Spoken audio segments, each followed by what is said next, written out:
It's your man Disney informed. While my camera is on, I might as well go ahead and make this video. I just watched a video, my homeboy Robert Perkins, aka the nigga with the tattoos or whatever, and he's talking about the Illuminati killing Tupac. Now, everything he said in the video, I agreed with, except for one thing, and it's not really a disagreement in a bad way. It's more so of a disagreement, as in my point of view. I'm really gonna just give my point of view, so I don't want people to think I'm trying to contradict him or anything like that. I'm not trying to have a battle with the man or anything. But he goes about talking about Tupac, and everything he said about Tupac I agree with completely, because it was obvious, it stood out. Tupac spoke the truth. Tupac did some things, and when like he said, when you start to cross that color barrier, people get a little upset. Like, look at what they did to Ray Charles. If you've seen the movie Ray, understanding that was a very accurate situation, because Jamie spent time with Ray Charles before making that movie. Like, he really got into the character. And in the movie, you notice they had a problem with Ray Charles when he started making music kind of like the white folks music. When he started making music that white folks were dancing to, you go to you see in the movie on the beach. They're on the beach dancing to Ray Charles music. Like, wait a minute, hold on. This black guy got our kids dancing. That's a problem, you know. And the fact that he was blind kind of made it bad for him, because they were able to manipulate situations that he wouldn't really see. Like, they had and I'm kind of going off subject, but I'm making a point of how they would destroy you when you reached across that barrier. Like, even look at Michael Jackson. Michael Jackson touched the entirety of the world. You know what I mean? He had penguins moonwalking in Antarctica and all that. So they can't have that. They can't have you spreading a positive message, or they can't have you talking out against their agenda and exposing them for what they do, when people are going to believe you. People will follow you. You know, right now, we some lowly people. We probably have, followers and subscribers and all that. I'm not big. He's doing major in areas, but we're nobodies compared to these guys. So of course they're going to take you and try to destroy you, because people will listen to them. They'll start to follow them. They'll go, oh my God, he might be right. You know, and he talked about with Tupac's joint with the Illuminati or whatever. Anyway, tying it all back around, I definitely agree with that 110%.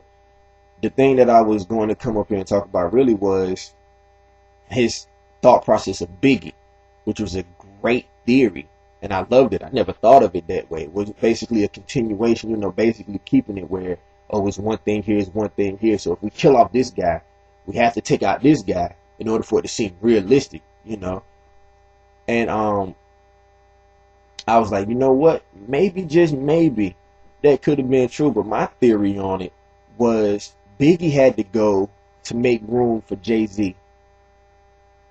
And I believe that because the way Jay-Z kind of came into the game, he just kind of rose to fame. There wasn't really there wasn't really a period. He hung around he hung around Big. Him and Big were cool. Everything was tight. Everything was on point. The next thing you know, Jigga. Like, he was up there. And even to a point where, if you know Biggie's music, and if you know Biggie's, side music, a lot of what Jay-Z says, and a lot of what Jay-Z does, and a lot of what Jay-Z is about was Biggie. Period.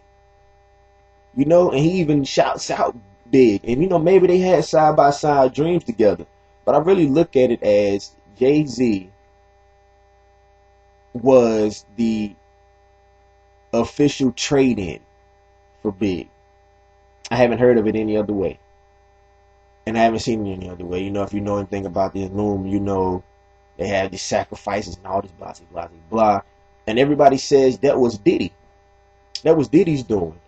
That, that was for Diddy's career. And I think it's different. I think it was for Jay's career. I think Biggie having to die was the sacrifice that had to be made for Jay to have a career. Because their styles are even similar. Like,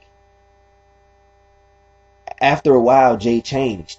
But it was kind of similar, kind of raw. It was kind of having fun, spitting lyrics, and everything like that. But, nah, I don't know. It just seems too crazy that a man dies, you rise to fame and kind of take over where he what his position. You know, they had the whole East Coast, West Coast, and all this going on. You know, he's New York. Everybody is from New York that raps, obviously, either from New York or you from LA. There's no other rapping cities in the world at that time anyway. Like everybody was from New York or Philly, and I just felt like that was the case. I look at it and I go, okay, Jay, you're too much like him. Your lyrics are his. Not even like his. Your lyrics are his. You know, like Nas said, how many of the biggest rhymes gonna come out your lips? Like you listen to it to a point where Jay-Z has said some of Biggie's stuff and people don't even know that it's Biggie. Like our generation has come to accept that Jay-Z has all these joints, and it's like, nah, go back some years, go back into the early 90s and listen to Biggie's music and you'll see where he even got these lines from. You know, and it's just kind of thought caught me. But anyway, that's my take on that, you know. And that's, you know, my boy made a good point. When you start to reach across that color line, you're really gonna meet you're gonna come into some beef, some heavy beef. A lot of people are gonna start to get mad at you. And you know, X said it best, you know, cross the wrong one in the industry and you will get hurt. I guess you could call it hurt. You know, it seems like death to me. But anyway, you know, y'all watch, subscribe, comment, hit me up, let me know anything that y'all want me to know. You know, tell me what you think about the situation. I'd love to hear what y'all think, and I'll be glad to share it with you. But anyways, everybody have a great weekend, great week whenever you decide to see this. And yeah, be easy. Peace.